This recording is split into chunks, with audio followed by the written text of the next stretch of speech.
কেমন পরিস্থিতি দেখছেন এখন পর্যন্ত পরিবেশ কেমন আছে? আলহামদুলিল্লাহ, আমার এখানে পরিবেশ এখন পর্যন্ত স্বাভাবিক রয়েছে এবং আমরা খুব সতর্ক রয়েছি।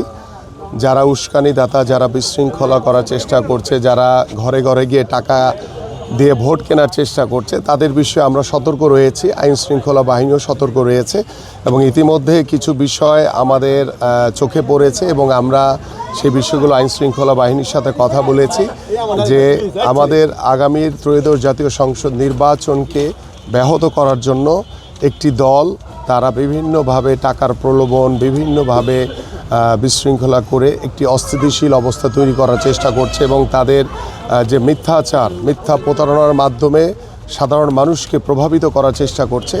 যদিও আমরা বিশ্বাস করি সাধারণ মানুষ এখন অনেক সচেতন, তাদের এই বিভ্রান্তমূলক কথা বা তাদের এই মিথ্যাচারে সাধারণ মানুষ কখনোই প্রভাবিত হবে না। আমরা জাস্ট অপেক্ষমান রয়েছে একটি অবাধ, সুষ্ঠু, নিরপেক্ষ নির্বাচন এবং আল্লাহর রহমতে 12ই ফেব্রুয়ারি একটি অবাধ, সুষ্ঠু, নিরপেক্ষ নির্বাচনের মাধ্যমে আমরা দীর্ঘদিন পরে একটি জনগণের রায়ে একটি নির্বাচিত সরকার প্রতিষ্ঠিত হবে ইনশাআল্লাহ।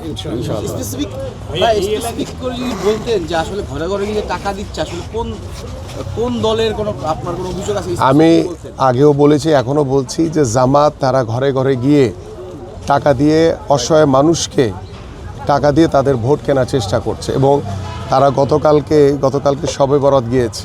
তার আগের দিন রাতে তারা প্রত্যেকটি ঘরে ঘরে গিয়ে পোলাওর চাল, মুরগি এগুলি গিয়ে ঘরে ঘরে দেওয়ার চেষ্টা করেছে। যখন সাধারণ মানুষের চোখে পড়েছে তখন তারা দৌড়ে পালিয়ে চলে গেছে। তো এই ধরনের যে মিথ্যাচার, এই ধরনের যে প্রলোভন দেখিয়ে ভোট আদায় করার যে অপচেষ্টা, এটা আমার কাছে মনে হয় যে আমাদের যে একটি নিরপেক্ষ নির্বাচনকে ব্যাহত করবে। কারণ আমরা চাই অবাধ, সুষ্ঠু, নিরপেক্ষ নির্বাচন। সেই নির্বাচনের মাধ্যমে জনগণের যাতে সর্বাত্মকভাবে তাদের রায়টি যাতে প্রতিষ্ঠিত হয়, কোনো বিভ্রান্তিমূলক কোনো মিথ্যাচারের মাধ্যমে যাতে কোনো ভোটকে যাতে কেউ বানচাল করতে না পারে।